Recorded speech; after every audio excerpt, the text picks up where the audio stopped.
Just a man on a mission, ambition to never fail. Personality electric, he is animated male. Intelligent and wise, calm and often cool. Chris James giving opinions while also speaking the truth. Empathy and compassion. Stephen Michael is here, helping you through your traumas, helping you with your fears. These three forces combine and keep it honest. Turn up the volume, cause this is the application of knowledge.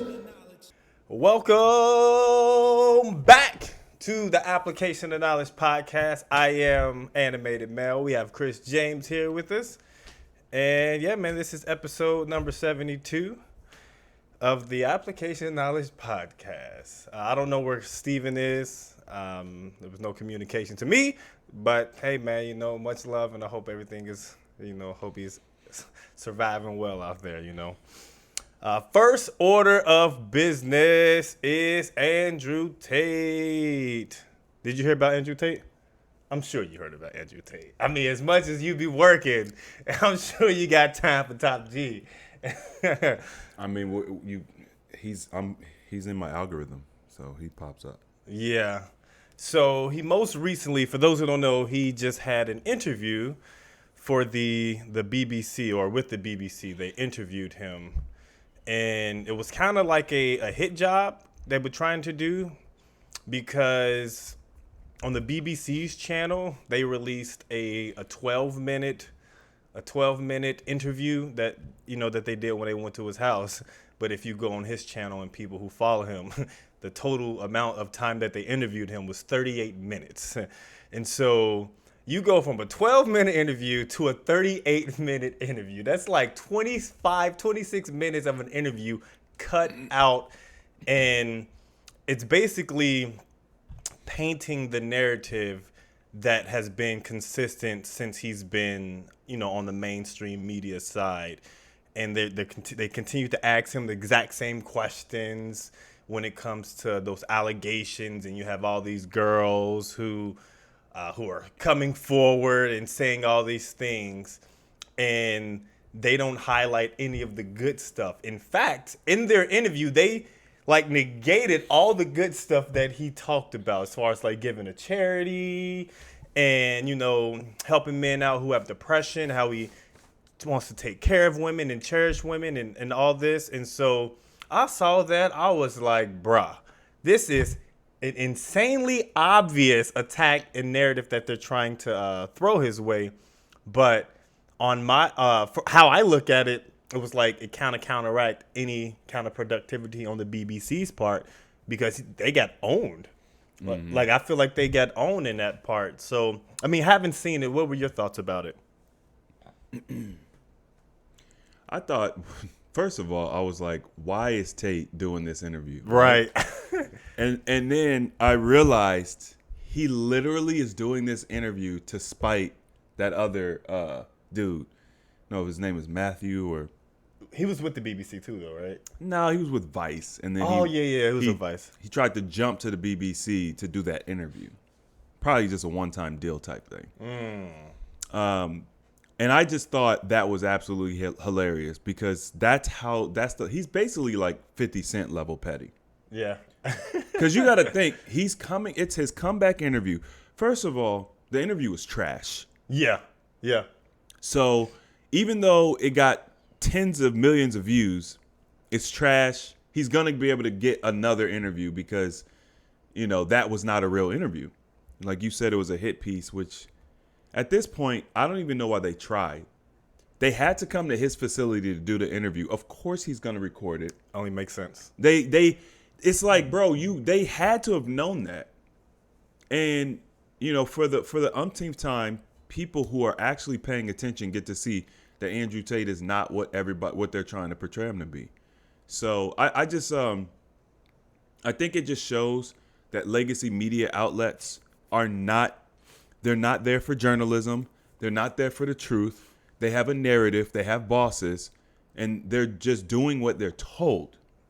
She refused to even ask him any questions outside of these weird questions about allegations that have already been dropped. You're bringing up allegations where the women who said, yeah, he did XYZ have been caught lying. Like that's how you could tell she did a piss poor job. No, of it's not planning. it's not about that. They know that. Everybody knows that. Anybody who has done any real effort looking into this knows that. So it's just like he knows they know that. So I don't know, man. It's just a waste of time at this point. Yeah, I don't think there's going to be like it would have been cool to get an understanding of because I mean, like he was saying in an interview, he's like, you ain't even asked me how was my time serving 6 months or being in that prison, his encounters, maybe things that he's experienced or learned. That would have been a good insight. Or what was it like to be in prison for 3 months but not have any charges? Like, Right. no charges, bro. Like, Yeah, that's how you could definitely tell. Man, yeah, she got I would have. Who would? Okay, if he didn't do well, since he did the interview with the BBC, and it didn't go the way that we would have liked, maybe expected, but not had liked. Who would be like the perfect person to interview him? Can you can think of? yeah, easy. Valuetainment. Yeah, yeah. I wonder if they would have allowed them to travel. Obviously, they could travel, but to interview Andrew Tate, because obviously, if someone like a Fresh and Fit or a Valuetainment, if they actually interviewed Andrew Tate, it would give us the narrative that we would want. Well, Fresh and Fit's going to give a skewed narrative. They're going to be biased. I think Valuetainment would be more neutral. Yeah, Like, they like Andrew over there, so there's no doubt about that. But the interview would be more professional. It would be, you know what I mean, neutral, so we could actually see what's going on versus just his friends interviewing him. Plus, they have a huge platform. They're very respected, you know, and they're not journalists. yeah. So, you know, and then can't remember the name of the man who founded it, but you know, he's already a billionaire. The if I'm PBD? not mistaken. Yeah, well, I don't know his Patrick name. Bit Patrick. Okay. Yeah, he's already a billionaire, if I'm not mistaken, or very close to it. Just very, very wealthy, very well off. He doesn't work for any organization. He built Valuetainment from the ground up. Like, so that would be a great outlet. There's other ones that are much smaller. What do you think about Joe Rogan? I mean, obviously we know Joe Rogan won't go out to interview someone, but just that dynamic of Andrew Tate and Joe Rogan. So here's the thing.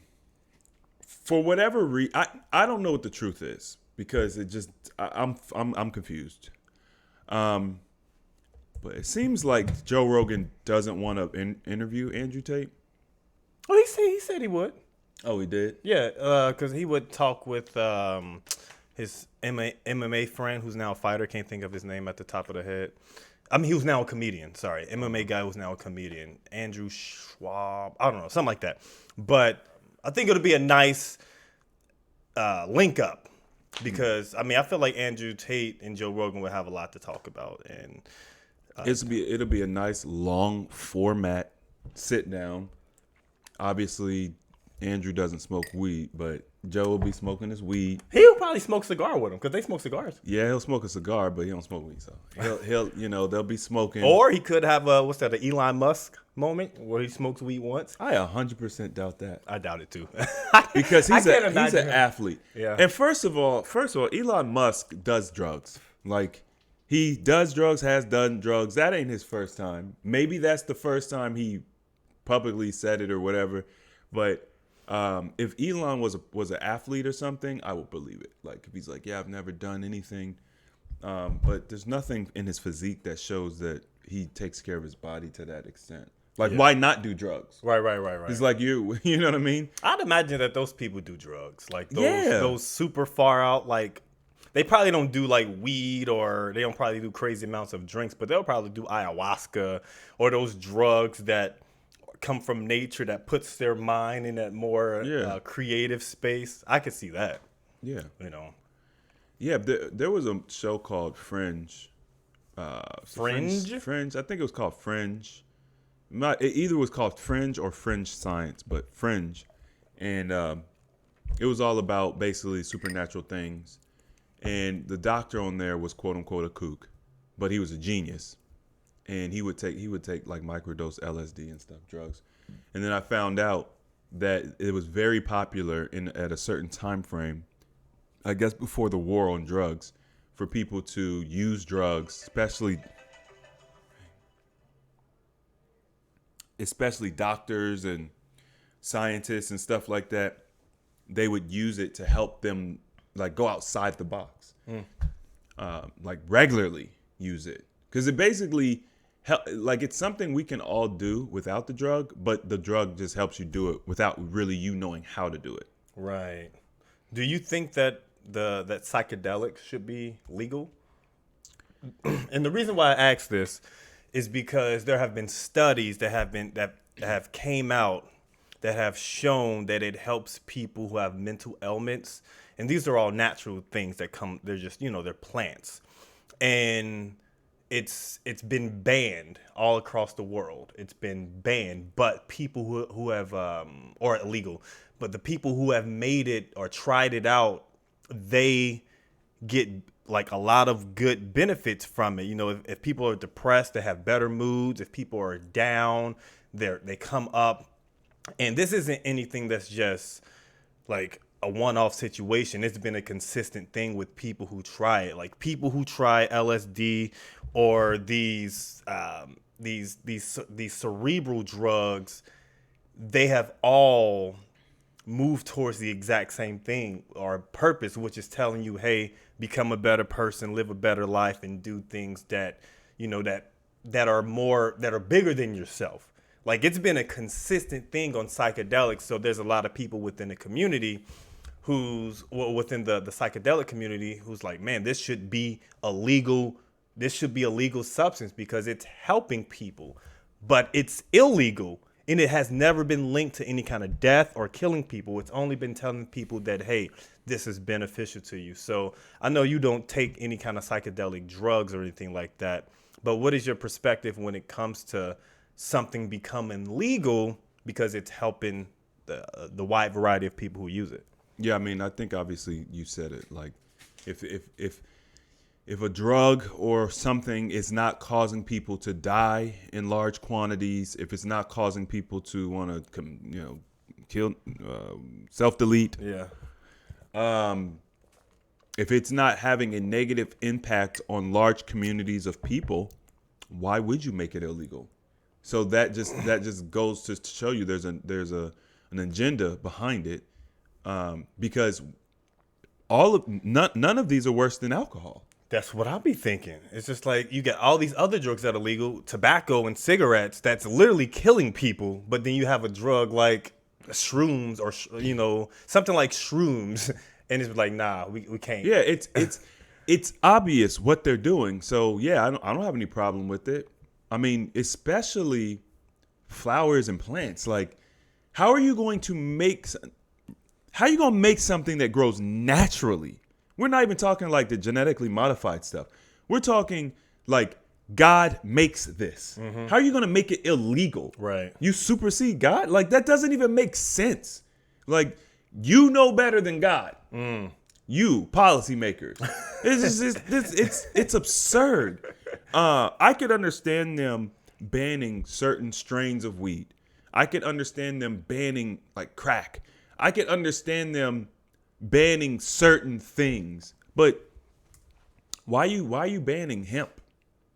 Right. Like it just doesn't make any sense. So I don't have any respect for those laws. Yeah, that just bans it. Because when they ban it, I'm sure they, like, regardless of their power structure, they aren't stupid. I'm sure they're very smart individuals. So if they're making this illegal, there's a particular reason why they're making it illegal. Yeah. Because if they say they want, I feel like everything they do is it's a contradictory. Mm-hmm. It's kind of contradictory because if scientists or people have been consistent with saying that something is good for people, then what is the purpose of having this whatever substance banned? And if people, and the reason why I think that they have it banned is because it'll nullify some of the the industries, like the pharmaceutical industries. Right. Like, what is the point of someone going on antidepressants when they can just take this mushroom that's going to lift them up and make them feel the greatest and feel the best? And instead, they want to give you these pharmaceuticals, which is going to chemically change your mind structure and how your body's flowing. And now you're going to be dependent on this substance, and also is going to create a side effect that's not even mentioned. That, oh man, I'm getting rid of this depression, but now I can't feel my legs when I go to sleep at night. Right. You know, something like that. So I'm just like, okay, the reason why they're not going to allow these natural things to be prosperous in our country is obviously because it's all about money. It's all about money. And that's why weed is still illegal in certain parts of the countries, is because the government has to have some kind of hand or some kind of play in it. It has to be tax deductible, or they have to be able to tax it somehow. That's why in certain states it's not legal yet. Because like, I remember when when I've never tried anything and I tried it for the first time, I was like, oh, this needs to be illegal. That's how I felt with like alcohol. Because, you know, when I first drank alcohol, I couldn't really control myself. I'm just like, I can't, like, what is this? I cannot control myself, you know? So my first introduction, I was like, nah, I'm good. I'm good on that. But then you get used to it. Yeah. But then you get used to it. Like, okay. As long as you have you have self-control when it comes to substances, then you'll be good. You know, because there's some people who have an adverse reaction to weed or alcohol, and it'd be like, yo, you need to stay away from it. But that's just a person-to-person thing versus a generalization of how it typically affects people. Mm-hmm. Because there was this girl, we were hanging out one time, and she, we started smoking some trees, and it was cool for like the first 30 minutes. Then after that, she started getting paranoid. She was like, get the fuck out of my house. She said, get the fuck out of my house right now. I'm going to call the police on you. I was just like, what? And I was like, all right, I'm getting up out of here, you know. But then, like, as soon as I was driving, she was like, I just felt like you were using me. And I was just like, I said, it's all good, man, you know. And she felt bad, so she came over to the crib instead. And so, but the funny thing is, like, she still was affected or had that thought process of thinking that I was trying to do something to her. And I'm just like, yeah, you just get paranoid. Some people get paranoid when they smoke weed and they can't handle it, which is understandable because it's having chemical reactions. So you shouldn't smoke weed. You know, weed is not for you. Sometimes that goes with anything. Mm-hmm. Sometimes people shouldn't do certain things. Some people can handle it. Some people can't. Like some people, bro, it's no different than like some people like real curry, like real curry. Yeah. And other people are like, nah, that's too much for me. But as functioning human beings, we're allowed to make that decision. It's your decision if you want to try it. It's your decision if you want to keep doing it. Why does the government need to regulate whether or not you can have spicy curry or not? Exactly. Like it's literally the same thing, bro. Like you're talking about psychedelics and stuff that grows in nature. Okay, what if they did that same thing for peppers? Well, this pepper is legal and this pepper is illegal. It's not. There's no difference. It's literally the same thing. The only difference is one is for, culinary purposes and one is for like recreation, I guess, or potential spiritual benefits. But they both come from the earth. They both come from God, nature. Yeah. So this doesn't make any sense. That's what I'd be. What's your spice level, like your tolerance? Can you take like spicy food? I can take spicy food, but it has to be flavorful.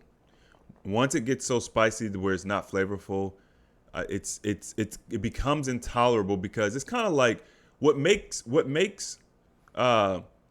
rough sex good is that it's you're getting pleasure. It's like it's pleasure. It's pain. Rough sex. Okay. I'm seeing where we going. Yeah, it's pain and pleasure. If you were just getting the pain, it'd be like, yo, you're weird.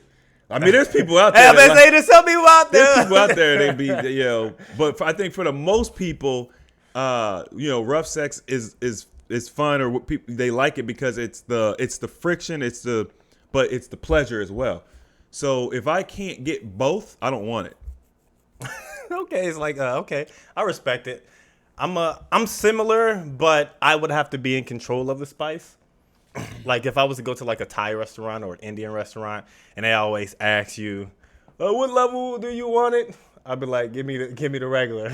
Ooh, Just give me regular," because I don't know their spice level. And granted, like I have a decent amount of tolerance. It's just Well, then you can at least get a 2. sometimes I'll get 2. It At depends least. if they talk me into it. Because 2 is weak. 1 is nothing. One is nothing. 2 is weak. No, because I've went to restaurants and I've gotten like, yo, let me get 2, and I was just like, this is intolerable. Well, that's because they didn't give you a 2. Yeah, exactly. I don't know what their level or how heavy-handed They they didn't are. give you a 2. 2 is nothing. 2 is like pepper. You know what I'm saying? You know, some people, I think you met, I feel like somebody you met was like this. But like, you'll put pepper on. Did you season this? Like, nah, not really. Is it spicy? Nah. What'd you put? It's just pepper. It's too spicy. You know what I mean? Yeah. Like, no, you're just intolerant to spice. That's why some white people or some people who don't really put a lot of flavor on their food, they if you put salt in their stuff, they think it's spicy. Well, whatever. Yeah, I mean, like, you got any spice? No, I just put salt in here. yeah, I don't know anything about It's that. just flavor. That's Yeah, it's a little weird, but it's not. I think if you're like that, if you're the type of person that's like that, understanding that you're in a great minority, I think you should reword and just change, like, hey, don't season my food. Yeah. Like, that should be, hey, you know, don't season my food, because that's essentially what you're talking about. Like, don't season my food. It's weird. Yeah, that's why typically I'll have control of the flavor of the food I go 3 all day. straight in the middle. Yeah, because once again, 1 is nothing, 2 is a little bit, 3 is actually beginning to get spicy. I find 3 to be nah. Well then, okay, well we have completely Mel. Big on You certain restaurants. You don't have a high tolerance for spice. I do. It's just 3 is always good. Papaya Garden, yeah. 3, too spicy. I go 2. I'm good. I go to 2. Mel, listen, I go to it's 2 and I'm okay. good. It's okay. You don't have a high tolerance. No. It's just I can take it. Pause. But you're not going to enjoy it. But yeah, I want to be able to. If I'm more focused on the heat than I am the meal, it's too high. It's too, and it's not that I can't take it. It's just like, whoo. I'm not saying you're soft. I'm just saying that if 3 from Papaya Garden is too spicy, right? I can't say I've had it. Okay, but it probably is too spicy. Yeah, because 2, if you're 2 okay is with reasonable. 2, I'm reasonable with 2. I think 3. 2 to me be like, bro, y'all didn't do anything. So that, you know what I'm saying? 3 is where it actually gets spicy.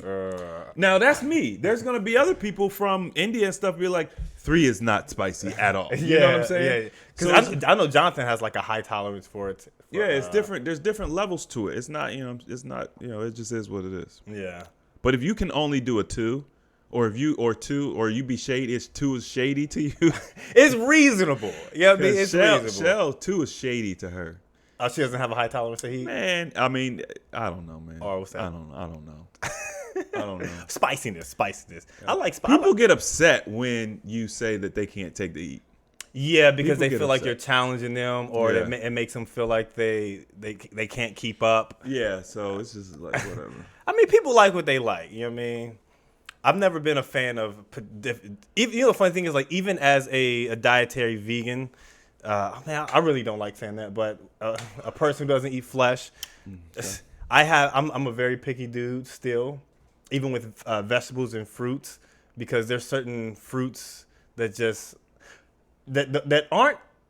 They don't typically taste good to me, but I recently tried like cantaloupe.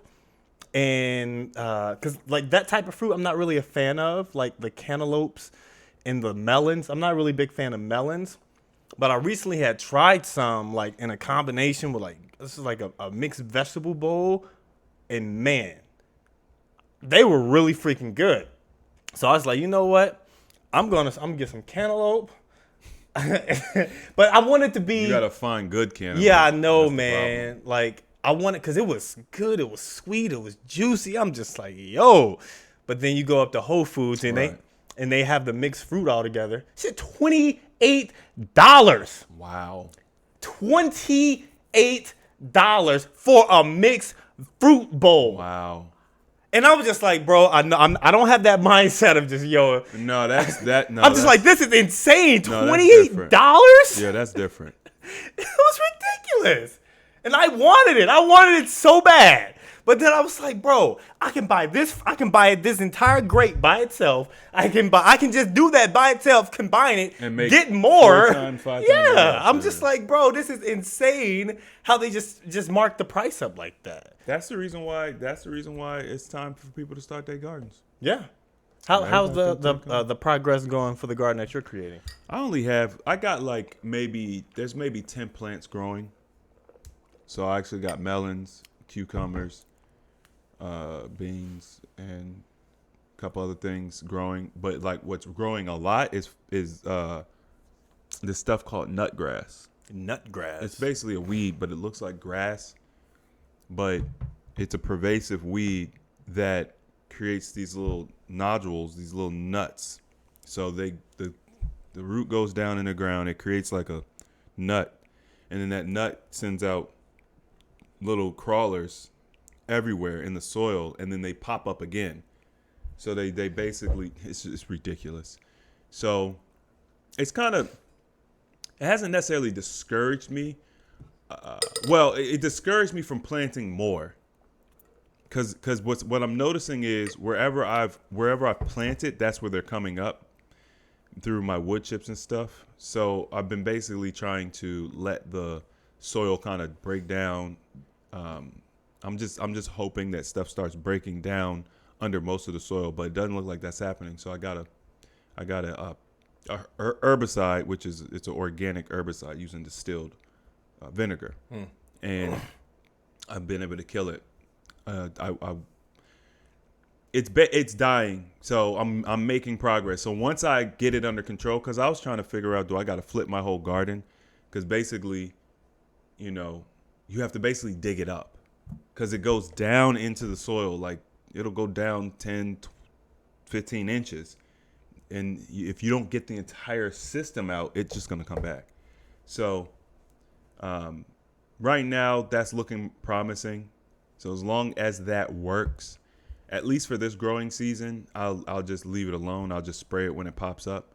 But next year, I might just turn the whole garden, which is I got to pull back my wood chips, and then I basically have to take the soil and like dig it up, and flip it, and then once the roots are upside down and stuff, it'll die. Okay, man.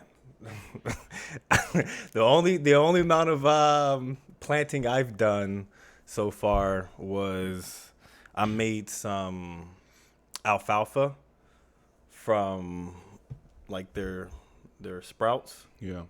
And I made them in a jar or so, which is actually a pretty cool process. You better start, man. Like I didn't know how to. I was like, you know what? I'm gonna just figure this out. I'm gonna just figure it out. And I started putting some alfalfa. I have some in the refrigerator, and it takes 5 days to grow or whatever. I just watered it properly, and I didn't know how many seeds I should put. And I'm not the best when it comes to measuring, so I think I don't, bro. I was just like, all right. I think I put like a half cup in there, which is probably way too much. I'm sure it is. And then It sounds like a half cup of alfalfa seeds. What are they like? they're super Grain of sand. super tiny. Yeah. And then I think I watched a YouTube video later that was like, yeah, just put like a tablespoon, which was way more than a tablespoon. And I was like, whoop, can't go back now. And then I put them in there and watered them. They came out well, just a lot. Yeah, I mean, they're not gonna. Yeah. I have like 2 bags full and like 3 containers. So I'm just like, yo, I put way too much in here, so I'm not even gonna be able to eat it about time that I need to. Die before you. I mean, but it was a learning lesson. I would suggest you get yourself like a tomato plant or something too. A tomato plant? Yeah, Are they easy to manage? I mean, it's not about easy or not. It's just I'm just thinking about something that you would actually use, that you would be able to grow and maintain, you know, whether it's tomato or onion or bell peppers, something simple. Because, you know, at the end of the day, I think people just need to know they can do it. They need to know they can do it. They need to know how to do it, because we're going to get by. I mean, you're going to get by. You know, the world's not going to end, but the quality of your life is going to change. And the thing that people don't realize, even when you're growing stuff at home, like, you're not really getting the minerals you need.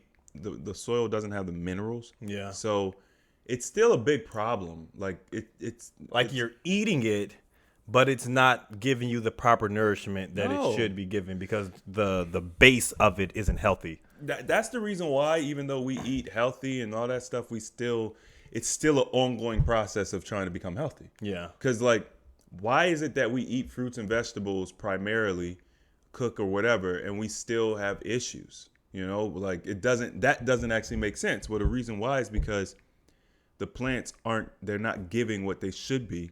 And then you still do some toxic stuff. So basically the body is just slowly deteriorating. So I'm like, nah, not me. I'm about to, because you can get the minerals back in the soil. The earth will, like, heal itself if you cultivate the land properly, you know. That's beautiful. Okay, let's talk about what are some styles, because I had this thought. What are some styles from the past, you know, as we're teenagers growing up, that you will never, or that you can never, what are some styles from the past you used to wear that you would never wear Triple now? X white tees. You would never wear those right now? No. I remember going up to Devereaux's. We used to get the 4X. Let me get the 4X white tee. Used to come all the way down to the shins and the knees. Like, what were we thinking? Well, me personally, you were tall. So. I was tall. That's the only reason I ever did it. It was the style, but the reason my clothes were so baggy is because, bro, nobody ever taught me how to buy clothes for my height. Yeah. Nobody. Yeah, I've never been taught that either. Not particularly height, but just in general. Whatever. So, and it wasn't until I was a full-grown adult that I realized that there were specialty sizes for me. Now, granted, it was still hard to find them, especially before the internet, but nobody ever told me. I didn't know it was an option. So I just wore big, baggy clothes. Bro, I hated it. I literally hated it. I knew I looked like an idiot, but it was like, what am I gonna do? I don't know what to do. It was a style though, so you kind of. Yes, it was, but I never liked it. Oh, you never liked the big. But if you see pictures of me when I was young, like before you met me, if you see pictures of me, because like before you met me, I wasn't 6'6". I was still like 6 foot, but I was a normal size then. Yeah. You see me in khakis and a button up, and it was a classic fit. It wasn't like slim fit. That is a style that I'm typically used to seeing you with, though. Like when I first met you. Yeah, but yes. That's probably what you're used to seeing me with, but I had a lot of baggy clothes. You probably just don't remember. No, I remember the bagginess. I have some pictures of it, you know. I mean, same here. I don't see how we would, because we used to go to Devereaux's, and dude, I didn't even know what size pants I wore. I know. I didn't even know what size you didn't care. It didn't matter. Whatever. I would go in there. I'm like, I literally would go in there and get a size 42. Yeah, I know. I would get a size 42 pants. Yeah. And my waist is currently like 34, 33. Waist was thinner than that. and you would just take a belt and just zoop, cinch that thing. I'm like, Brian. And I had a big foot, so not only did I have baggy pants and a long tee, I had these big old feet, so I'd be walking around looking like a clown. Well, the feet actually help proportion you out a little bit, to be honest. So. Yeah. You know, I had the baggy clothes and the big feet, look right. But you rocked it, though. Like, it wasn't, I wouldn't say you looked like a clown per se. I think that for the style at the time, you was rocking it. Yeah. You looking back, like, man, we look like clowns. But at the time, that was it, especially in Cincinnati. Yeah. I don't think I would be able to wear do-rags anymore. You know. For multiple reasons. For multiple reasons, but I don't think do-rags would. I used to rock do-rags. That used to be my ish. I used to rock do-rags. I'm kind of, I'll still wear fitteds, but I'm kind of growing out of fitteds. Yeah, you have a lot. I'll wear them occasionally, like if it's like a football game or a basketball game. Mm-hmm. But typically, Yeah, the hat game has to evolve eventually, and I think it's a cultural thing. It depends on the culture. I think obviously we are leaning towards different styles of hats than what we grew up with. A lot of dudes go to the dad hats. What's those the golf hats? They're baseball hats, but they got them like, you know what I mean? Oh, okay, I got you. Yeah, I'm not with those. I could never do those. Yeah, but once again, it's a cultural thing. You don't see a lot of us doing that.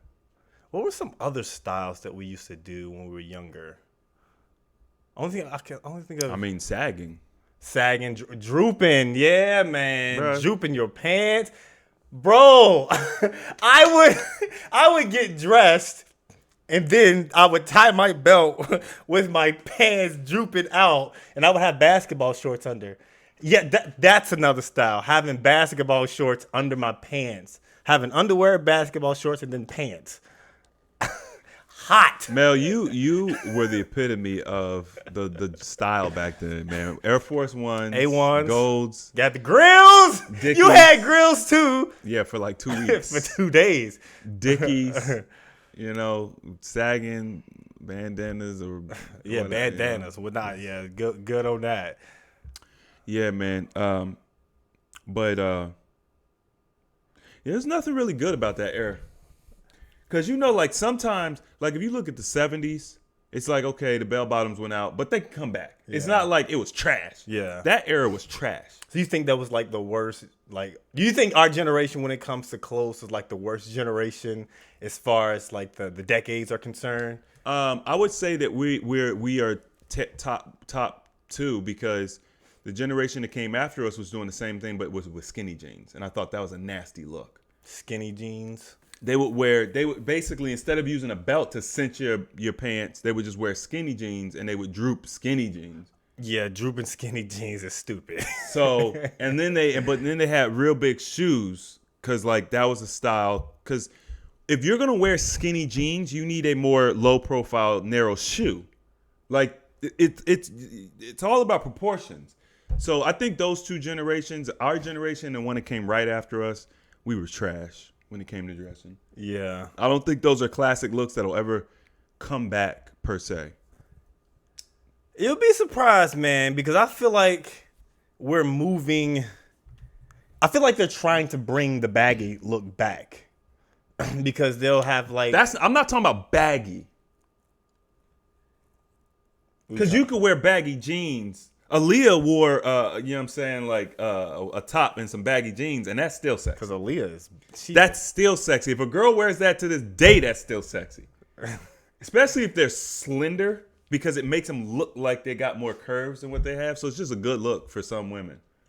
I don't see many women pulling that off, though. You definitely have to have a certain type of look as far as the baggy is concerned. I think it's just a slim waist. A slender body, like you're slim. If you're a slender woman, okay, just because sometimes there's some women who use the bit bigger clothes to hide some of their. No, it's not about hiding. That's not what that style is about.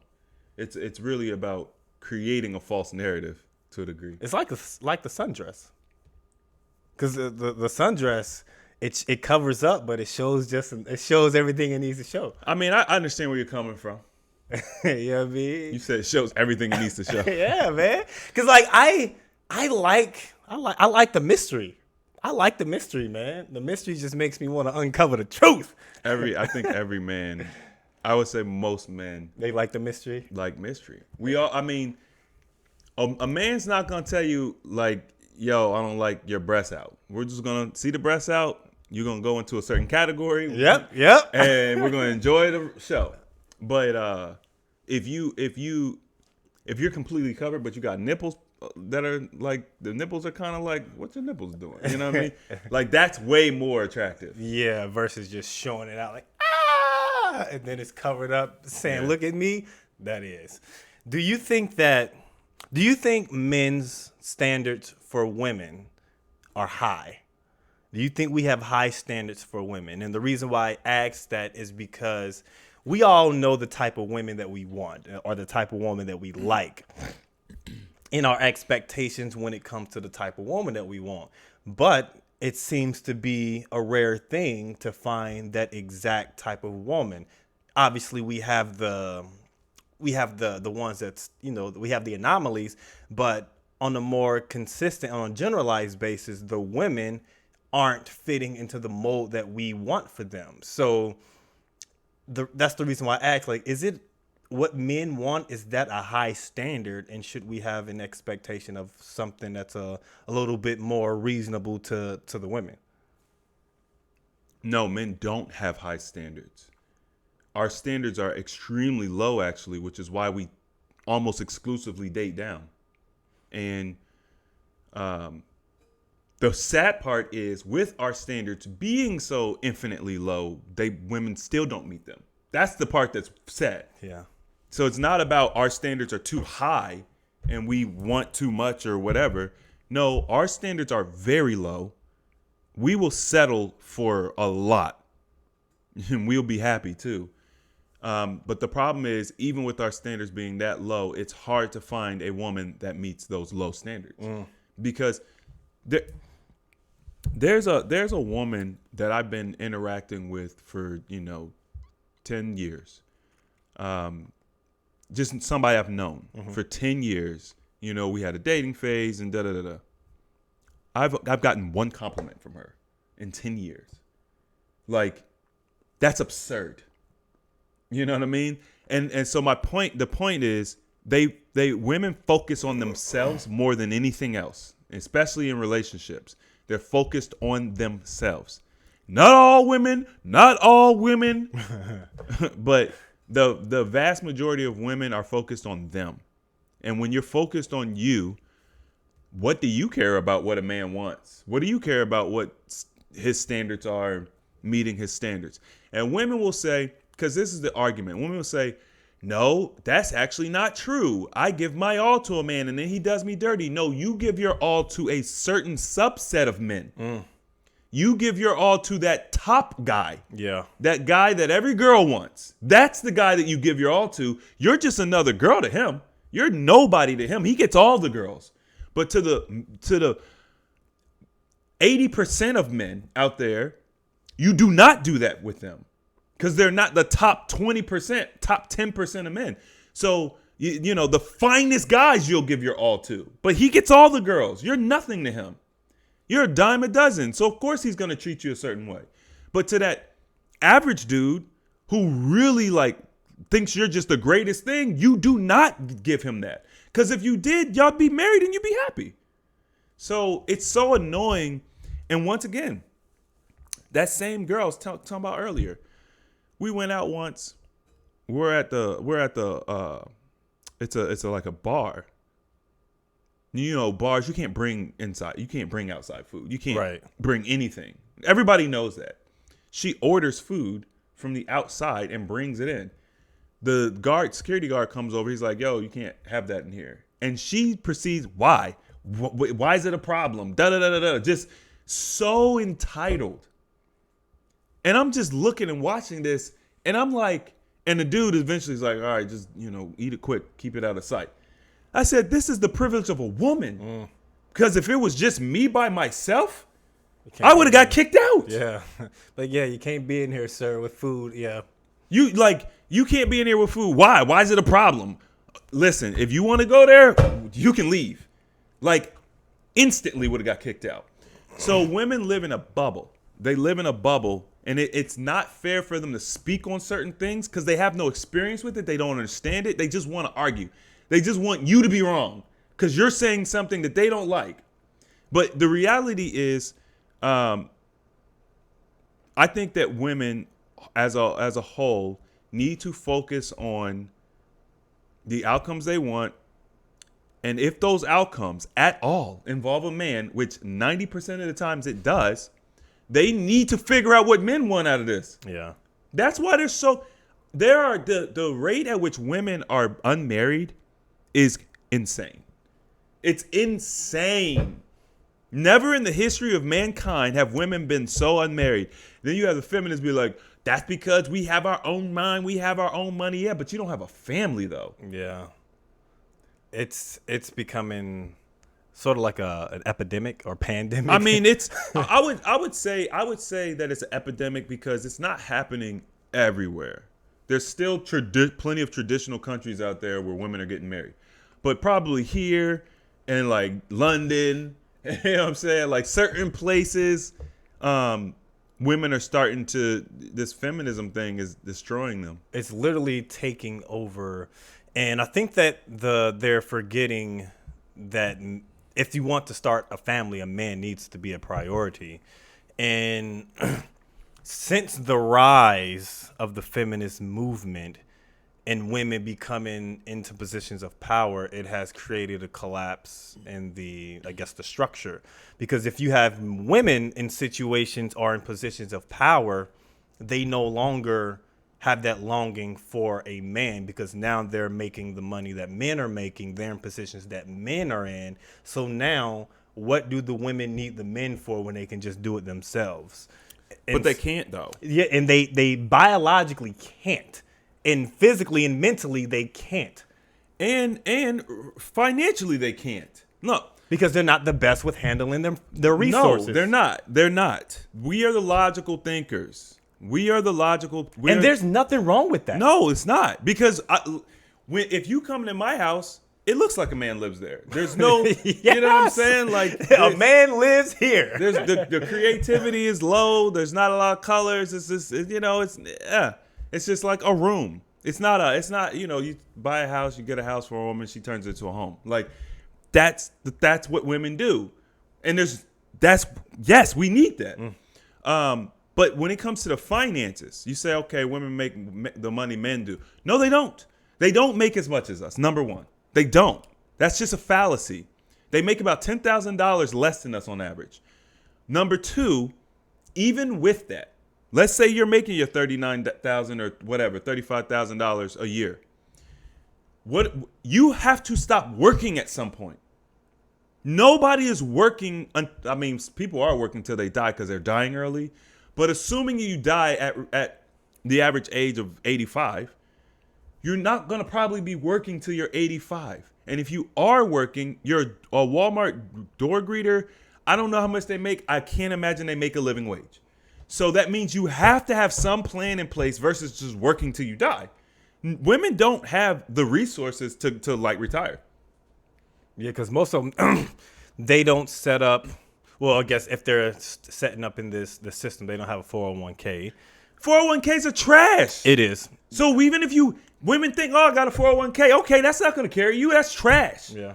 They don't understand. Women and men look at life different. Mm-hmm. Like it blows my mind when I interact with women and I ask them, okay, you're working this job. You don't like this job, right? I'm a stripper. I don't want to be a stripper.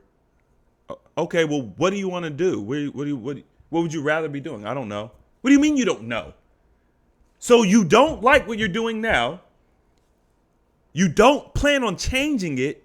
You don't know what you would do if you did change it. You have no plan. Yeah. It's just, I'm not feeling this. I don't feel this. That's why a man is like, okay, well, what would you be feeling? I don't know. Well, what did you like to do when you were a child?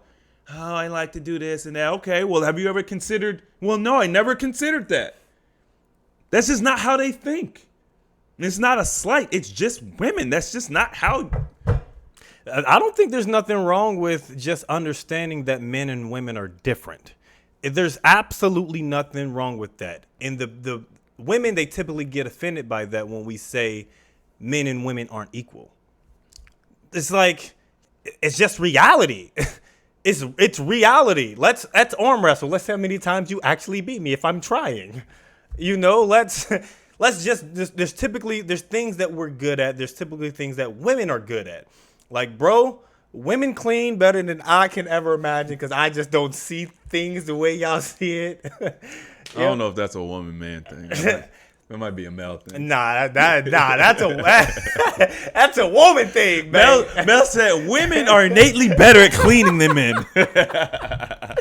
Hey man, they be killing it, man. There's not too many women or men who do cleaning services. Just like there's not many babysitters who are men, because women are just naturally better at things.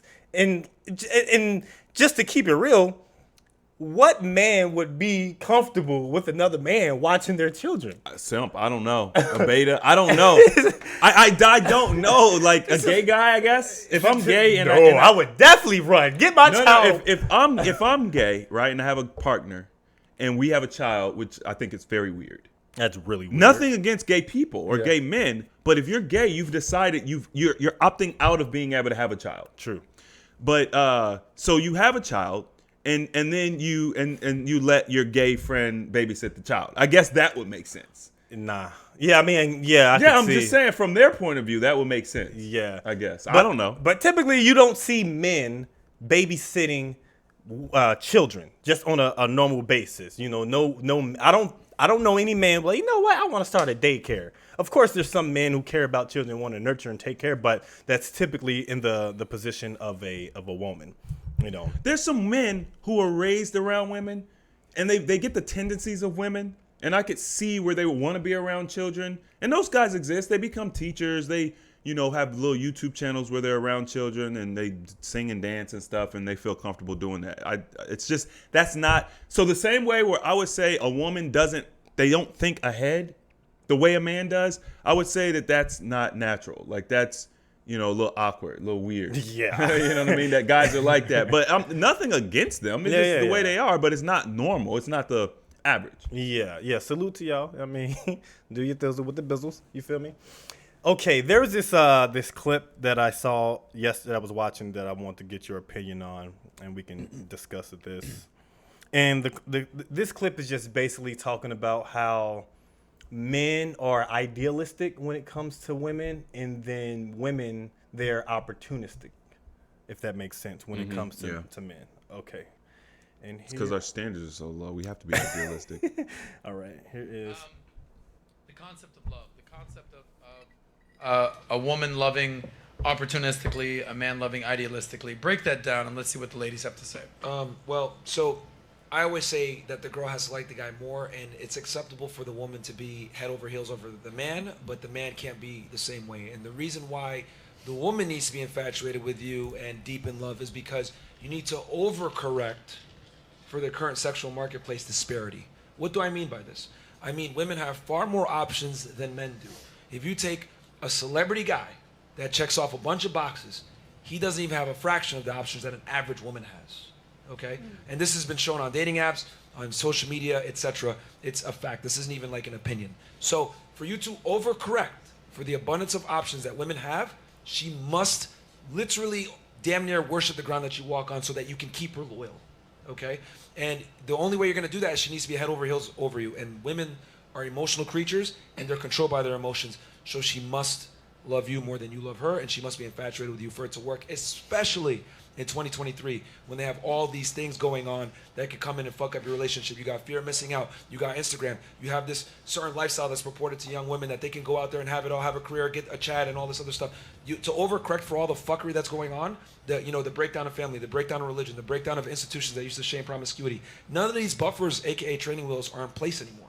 So the only weapon you have as a man is your masculinity and your ability to garner respect from your woman to the point where other guys are invisible. So she must love you more than you love her. She must feel like she has the prize. She must be head over heels for you, especially in 2023. Gotcha. thoughts. I mean, facts. Because I was just like, this resonates. Like, men, because they were talking about feelings and being in love and how women should be more in love with their man than the man is in love with them. Yeah, of course. And then they went around, asked all the women, and all of them agreed, except for one or two. Except for like Destiny's wife, which was Melina, and she was Melina. That's the one. She was like, it should be both or something. Yo, like that. Melina's bad. She is bad. I was like, okay, whatever she think, I don't really rock with. But Obviously, Destiny is a worm. Sorry, I don't really. I like Destiny. I don't know him. I don't know him enough to be I rock with him. All I know is your woman speaks for you. Yeah. You know what I'm saying? I don't need to know him that well because I only watched a few clips of that woman. Her ideology is so effed up. Unless she's just putting on a show, which is possible. Unless she's putting on a show, if that is truly who she is and how she thinks, that tells me I would never be with a woman like that. Yeah. She's bad. I'd smash. I'd keep her in rotation, but marry her and have a family with her? Hell no. So what I'm saying is it says something about the man. That's all. Yeah, that's true. I mean, yeah, because your woman represents you and their representation of you. But they were talking about women being more head over heels for men. And it had me do like a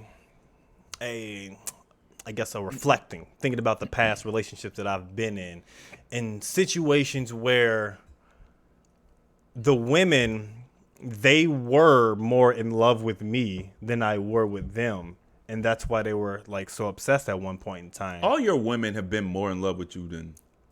Yes. But there will become times where I would be like super vulnerable, and then there would be a shift. Right. The power, yeah. Yeah, there would be a shift in that dynamic or so, because it's as wild as it is, men have to damn near be heartless to their woman and not show emotions to a certain extent in order to maintain that level of respect from their woman. Yep. Because women normally, like they say, they want to see a man vulnerable and be, cry and all that stuff in front of them. But if they do that, like, oh man, their vaginas are going to start drying up. Like, this is a man that's supposed to be in control and directing my life, and this person is losing it.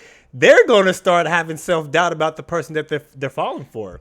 They can outwardly say that they want to see a man be vulnerable, emotional, but unless you actually go through it and have that chemical response, you can't for certain say that you want a man to be super vulnerable and stuff, because it's in another thing that comes off as masculine is when you actually are able to have control of your emotions in situations where it's okay to express emotions. So like, for instance, if someone was to pass away, a family member that's really close to you, and you're the one who's keeping it together while the people around you are going through it. Now that is real strength, because you're being in a position of fighting off these emotions, but you're keeping it cool for your women or the woman that's in your life. That shows how important it is for a man to have control over his emotions, regardless of how being vulnerable. The women say they like to see a man being vulnerable. I mean, just from personal experience, like I saw it and I was just like, okay. And I even noticed it with this the chick that I'm talking to. Well, I was talking to that was in Vegas, because one of her responses was also, she called and she was like, "Oh, so you just gonna stop talking to a baddie or something like that? So you just gonna stop talking to a baddie?" I'm just like, yeah, it is what it is, So what are your thoughts when it comes to being vulnerable with women, and do you have any experience of being more in love into a woman than she was to you, and how did that shape? Because man, I know we all go through it, man. I know we all go through it. Yeah, I think as a young man growing up, you're going to experience a lot of this. That's the reason why I can say what I say, because I've been through it. I've played both roles. I've been more infatuated with women plenty of times. Yeah, they never become relationships. I've never been in a relationship with a woman that I was more infatuated with. I've dated them, you know what I'm saying, for a period of time, but I've never been in a committed relationship. So That should show you something right there. And I learned when I was a teenager, I learned do not show women how much you're interested. Mm-hmm. It is.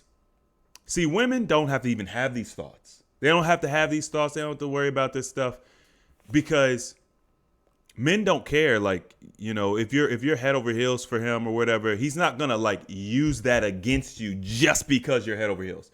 Now, men will use it against you if he's just not into you like that. But if he actually cares about you or whatever, he's not gonna use it against you. So it's not like a bad thing. But you know, I used to quote unquote simp for women. When I was a teenager, if there was a girl I liked, bro, I would do. I mean, if it was in my power to do, I did it. Mm-hmm. I figured, why not? You know what I'm saying? Like, women constantly talk about they want nice guys and guys that are romantic and thoughtful and all this stuff, and I fell right into the trap, like hard. I was like, yeah, bro, like be good to women, talk to them on the phone. You know what I'm saying? Console them. All I did was get friend zoned and, you know, my resources sucked out of me. Never got anywhere with women like that. When I started to become quote unquote heartless, I got all of them. And then later on, when I started to forget, because I had my track record with women was so good at that time. Now later I start getting lackadaisic and I get back into that BS again, and now I'm having problems again. So women can say whatever they want. The reality is you're not a man, so you don't know. You don't know what it's like to date you. And because of the way y'all's mind work, you can't even really fathom what it's like to date you. You're not thinking about it.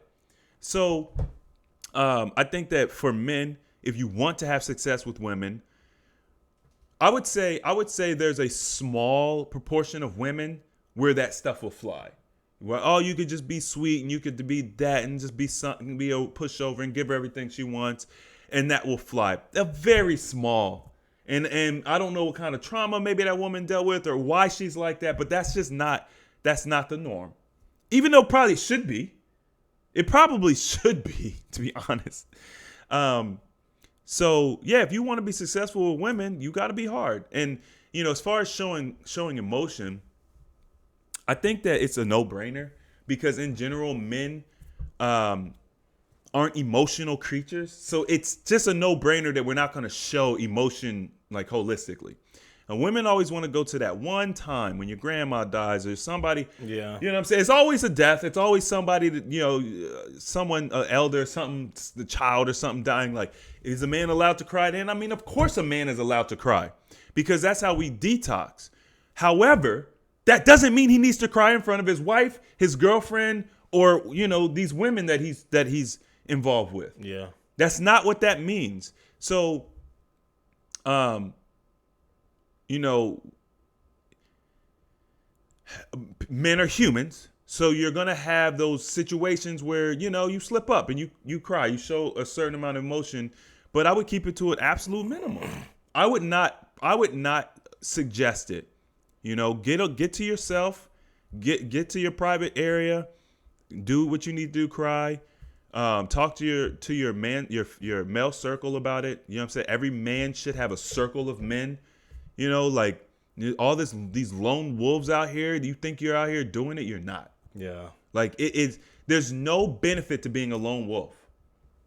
That like we glorify lone wolves, man. In nature, lone wolves die. Wolves are only strong in packs. A wolf by itself, he gets beat by everything. Yeah. Like a wolf by itself in nature, everything's beaten. A moose, a buck. You know what I'm saying? A bear. Be like, yo, this wolf get whooped by a moose. Like wolves seem just savages because they travel in packs. I never thought about it like that. Bro, it makes sense. A lone wolf, he not even beating a cat, bro. Like a mountain lion or something. Yeah, we're better united. You better get a wolf pack, bro. You know what I mean? Get your wolf pack. Woo! NWO. That made me think NWO. I think women want a man who is able to communicate emotions, and it always boils down to crying. But that's not it. If I can tell you very directly and sternly, hey, look.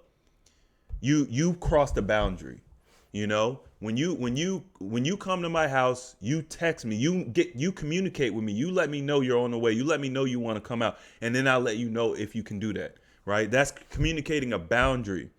The emotion is it pissed me off that you just decided to come over whenever you want. Yeah. And you didn't communicate. And you make decisions for me, right? But the way I communicate is like, look, this is a boundary, don't cross it. You know? So that it's the same thing. It's just communicated differently. But at the end of the day, man, women do not want an emotional man. Yeah. Period. There's limits. They'll say they want him. Like, yeah, it's okay if you cry, but they'll put a but on there. It's like, no, you don't get a but when Right. someone's being vulnerable Right. with you. No. Like, if I want to express something to you and it's going to have an outcome that's ultimately going to be negative, I might as well just avoid expressing that emotion in general because we were all set and good to go up until this particular point, you know? Like it would probably be ideal to be like, yeah, no, I just want a woman I can just express myself with, and she'll say I want a man who's vulnerable. But when it actually happens, the dynamic change, and it's a chemical reaction that happens in women when they see a man in this vulnerable state. Of course, there's going to be outliers, but for the generalization of the topic, the women aren't going to want to be around men, and you could do like a survey, and I guarantee it'll show you that men or women, they do not like when men are, you know, super emotional and crying like that, you know. Or just express themselves. Like, you know, I was dating a girl. She crossed some boundaries. I said, hey, I don't like this. This is not this. We're not doing this. Before I said that, head over heels, just, you know, so interested. After I expressed that, just became a completely different person. You have to basically pretend with women because they're driven off of emotion. Now, a woman who's more logical will be like, dang, that's attractive. I messed up. I made a mistake. He corrected me quickly. Didn't let it go. Didn't, you know what I mean, mope around. He just told me, this is it. Boom, boom, boom. He didn't get vengeful. Nothing. I like that. Because they'll also tell you, I want a man who is truthful, right? Yeah. Just tell me the truth. Just be honest. That's a fucking lie. Bro. That's a trap card. You triggered my trap card. Yeah. Like, it's so bad. It's to the point where if I see a girl, they'll be like, I just want a man who, you know, is honest with me. That's literally a red flag. Mm-hmm. That's how bad it is at this point.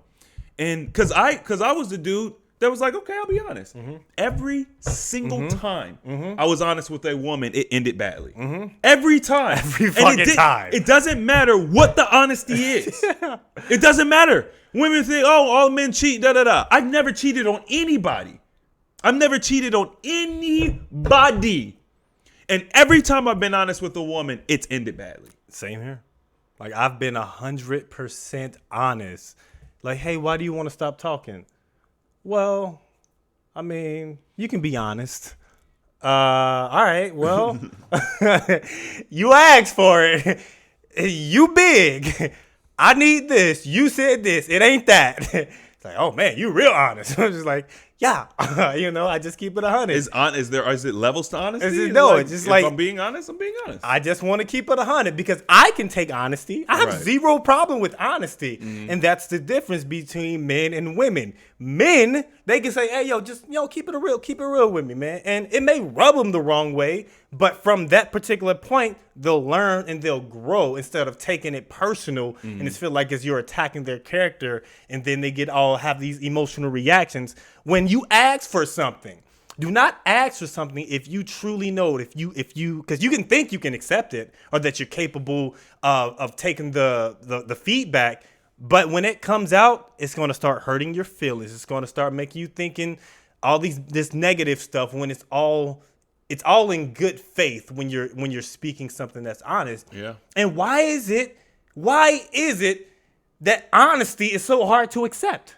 Because women are delusional. And any woman out there that's listening to this and you're being honest with yourself, you know it's true. Mm-hmm. When was the last time a man was honest? Honest doesn't mean telling you what you want to hear. See, that's the delusional spot. Just be honest with me. You're delusional if you think being honest with me means telling me what I want to hear. You're never, when a man's honest with you, it's almost never going to be what you want to hear. Do I look fat in this dress? Yes. You look very fat in that dress. So like women have to stop being delusional and understand that honesty is probably going to be opposite of what they want, and be able to say, okay, this isn't what I want to hear, but logically I respect him for telling me, and that makes me like him more. Because at the end of the day, this is why y'all get cheated on all the time. Yeah. Men cheat for many different reasons, but one of the reasons men cheat is because they can't be honest with you. Yeah, that's the wholehearted truth, because we would rather cheat than hurt a feeling that's going to now create a stain in our relationship. Right. And now you have to deal with this headache and her insecurities and all that stuff. But if we were just to be honest about whatever it is, red flag. It'll be danger. Run the other way. And also, another thing too is women are not open-minded. Once again, when I say women, I'm not saying all women. Of course, we know there's outliers. Because they always hear all women. Yeah. It's like, no, when I say women, I'm speaking generally. Not all women. If it doesn't affect you, don't let it affect you. But I don't remember what else I said, bro. I done got talk about all women. Goddamn all women. Yeah, women. Look, bro. I just be. It's like, bro, you got like women. Like y'all gotta learn to be open minded. It's everything is not supposed to go your way. Mm-hmm. Men know this because life tells us. You know what I'm saying? Our outcomes tell us. But women, like you, it just seems like y'all are catered to. They are. And pandered to so much. They are. That you just think everything's supposed to go your way. It's boggling. It's mind-boggling how you can take a man that is checks all the boxes, but because he says he wants a non-monogamous relationship, he's a piece of ish. Mm-hmm. You know what I'm saying? Oh, he just wants to cheat. He just wants to sleep around. You're not even interested in understanding the mechanics behind it. He's a piece of ish. He wants to sleep around. Or he's not a Christian. Oh, well, he's the devil then. Like, he's not a Christian. He must be the devil. It's so, y'all's deal breakers are effed up. Your deal breakers are effed up. The deal breaker shouldn't be whether a man is willing to commit his penis to your vagina for the rest of his life. The deal breaker should be if he makes a commitment and he lies about that commitment. Yeah. Like he takes a vow and he lies. But you should also give men the space to be able to be honest and not lose everything because he's being honest. That's the problem. It's like, I could be honest and tell this woman that I don't want to, I want to be able to have an option to sleep with another woman if I choose, or to have a second wife if I choose, or whatever. I want to be able to tell this woman that. But if I tell her that, I'm going to lose her. I'm going to lose everything. Mm-hmm. Automatic. Yeah. Right? There's no in between. So now it's like I got to choose between someone I genuinely love and care about, or telling the truth. Or you could just lie and then keep her and just perpetuate the lie for as long as you can. That's the decisions we have to make because y'all will not be open-minded. And it could be anything. It could be religion. It could be how many children you want. It could be the list. Y'all's... Bro, it's insane. It's impossible. The list that y'all have. So I guess it would go back to the standards that we have for women. Men have to be funny. They have to be romantic. They have to be hard. They have to be soft. They have to be resourceful. They have to have money. They have to be supportive of your ideas and your viewpoints. They have to lead. But they got to follow. Yeah. They got to listen to your meaningless conversations about nothing. They have to come home. They got to be monogamous after working 16 hours and come home to you nagging them. They have to be able to deal with your nagging. They can't go out with their boys. They got to take you everywhere. It's a lot. This is the reason why dudes are like, I'll just be single. Yeah. And guess what? Men are not built with this innate desire to reproduce. Like, our reproduction is one way. It's like we just want to have sex, and that's really it. Our innate desire is sex. It just so happens that as a result of sex, babies happen. Mm-hmm. But a dude will leave you and that baby. He will do that. Whereas with a woman, they do want sex, but they want to have a baby. You know what I'm saying? Does that make sense? Yeah. Women want to have babies. A lot of men, now me, I want a lot of children. I want a family. Yeah. I want a family. I want a lot of babies. But you don't think women want families as well? Right, that's what I'm saying. Like, they want families, they want the babies. But men will prioritize sex. So here's what I'm trying to say. This is because I feel like I'm not saying it well. A man will forego a family and just have sex and be completely fine. Mm-hmm. A woman is not going to be completely fine just having sex. She needs her family. Men cannot have a family and die and have a perfectly happy life. But, okay, in that dynamic, they say men love harder and more. And I would say that's true. But if a man would forego his family or whatever, or step outside of his woman to have sex, would that mean that the woman loves the men more because they would...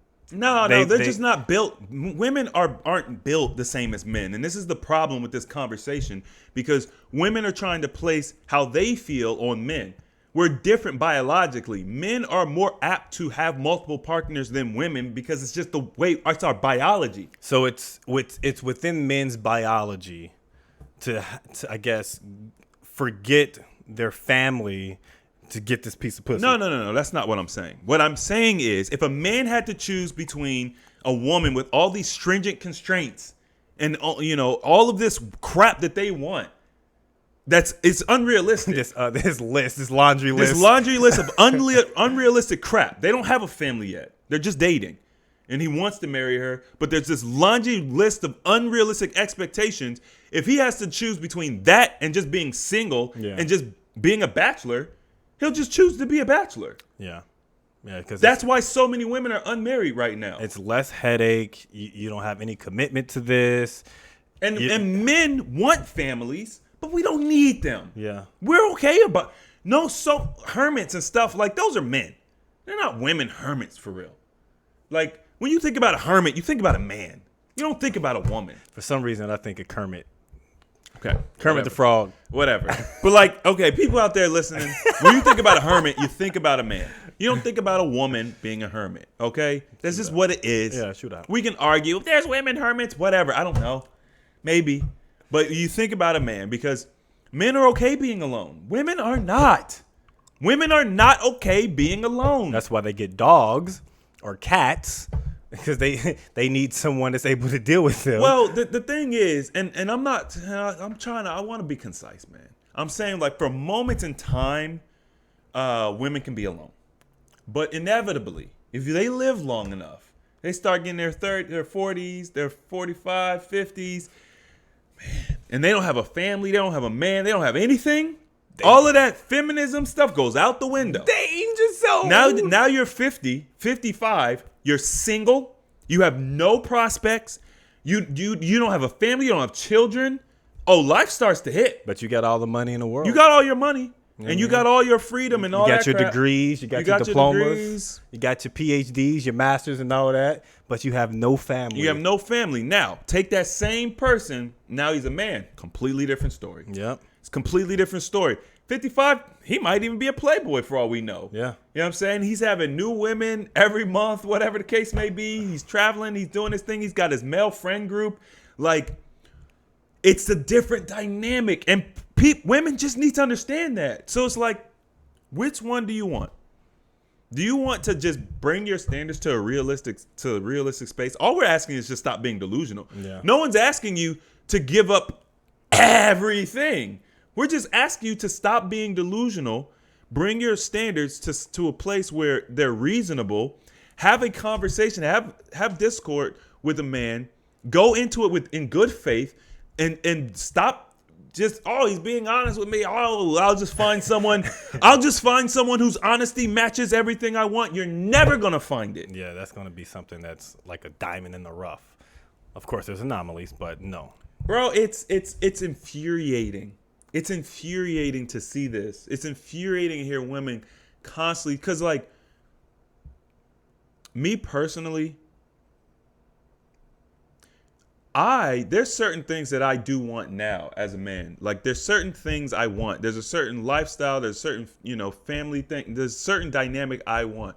And if women were just easier? Reasonable. Yeah, reasonable. If they were just reasonable, it would be easy for me to have all that now. But it's okay. I'm not worried, because I know that as I continue to become more valuable, then the gates will open up for me. Yeah. But it's just kind of like, it's one of them things where it's like annoying that it has to be all that. Because if it didn't have to be that way, I could go so much further faster. You know what I'm saying? Because a woman really helps accelerate your growth as a man. Bro, helps, you know what I'm saying? I have this little soliloquy that I've written out that talks about, hey, men need women. It's gonna spark the world. But it's because that makes sense. We become better when we have a woman, a quality woman on our side. A quality woman. Like we become so much better, man. And it's not even just like, hey, I have a good woman. It's like scientifically proven. Like there's different chemical reactions that happen when women are present in our lives. It's just there's a different element that a woman brings to a man's life that you can't get from a drug or anywhere else. No. It's just a different type of. It's like a cheat code. The way that a woman can motivate a man. Oh my God. The right woman can motivate a man to lasso the moon, Bro. Like Bro, I would become invincible. The times that I've had women in my life and they've shown support in my music, or when I used to make music, or when I would do anything, they're like, oh yeah, you got this. I'm like, oh, Yeah. I do got this. Like, it's like a battery pack. It's like, oh Yeah. man, my battery was empty, and then she motherfucking recharged me, nigga. I'm good. I'm running on 100 now, man. So it's true. It's just like women need to harness that superpower that they have, man. Yeah. Because once they have that, you have this man who would do absolutely anything for you. He would give you the moon. He would do anything, and all he wants is your femininity, your support, your cooperation, That's it. It's just like he wants your unconditional love and support. Like just do that, and everything that you want in your life will happen. Yeah. It will happen. And it's not just any old man, right? Like the man has to be in a certain place as well. But the right type of man, you can motivate him to be the man that you want him to be. Right. And it's not about the whole, because a lot of women like to date men off of potential, right? Everybody has the potential to be everything, okay? Don't date off potential, but if he has a direction and you can see he's showing you something, he's just not there yet, then that's the dude you hit your wagon to. He has direction. Because a lot of women will be like, but I tried to motivate this dude. No, it's not gonna just work for every dude, and you might not be the woman. Mm-hmm. You know what I'm saying? So let's not just assume. You got to be the woman first, and then the woman can motivate the right man. But they have to understand the way to do it, though. Well, because not every woman, like they have an idea of how they would like to motivate or encourage someone without actually knowing what works for that man. And that'll cause someone to get upset. Like, I don't need you to tell me what to do. Because no man wants to be told what to do in except for betas. No man wants to be told what to do in their particular craft, especially if it's something that they are more knowledgeable about and they have experience in. Like that's why she wasn't with me shooting in a gym, like the Kobe Bryant, the Rick Ross line that had about Kobe Bryant. And it's like, yo, you ain't putting in the work like this, so just be supportive. You know what I mean? Like, there's a different way to go about encouraging. That's why it's good to learn your partner, learn what they like, what they enjoy, and how they like to receive their information, because not everything works the same for some people. And a lot of people like to reflect the way that they would like to be encouraged when it doesn't work for that person, you know? And I say this too.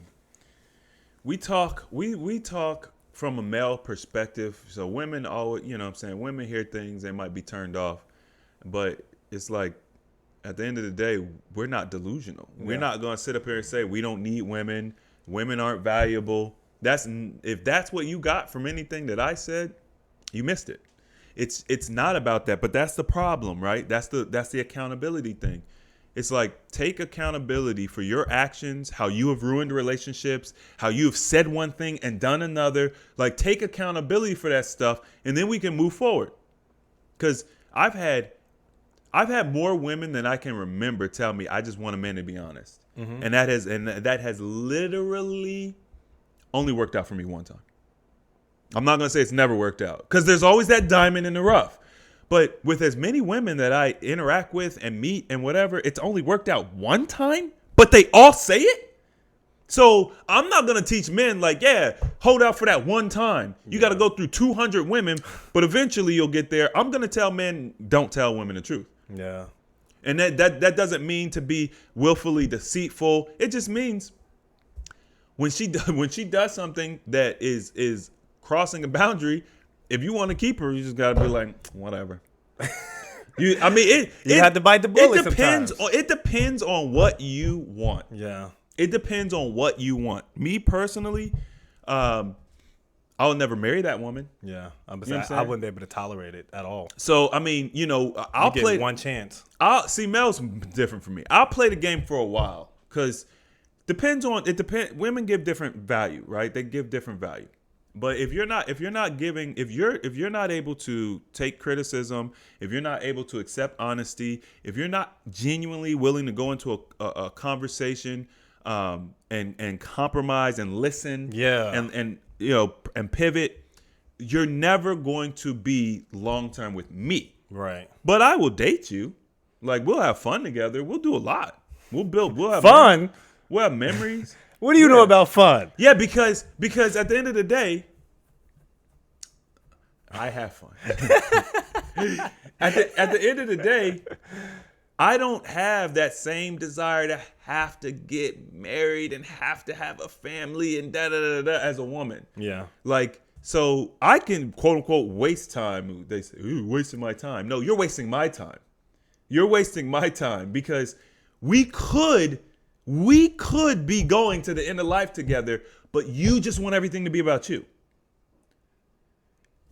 And in order for me to get anything out of a woman, I got to put up with this. But I'm going to break eventually. It's not going to work. Eventually, I'm going to break. And I'll be like, enough is enough. It is time for a change. Move on. Yeah, you got that Owen Hart status, baby. Okay, ladies and gentlemen, we appreciate y'all rocking out with us. Hope you enjoyed today's episode. I know I'm going to get in trouble. You ain't gonna get in trouble, man. Chris, you be dropping that knowledge, man, like it's a book on the floor. You feel me?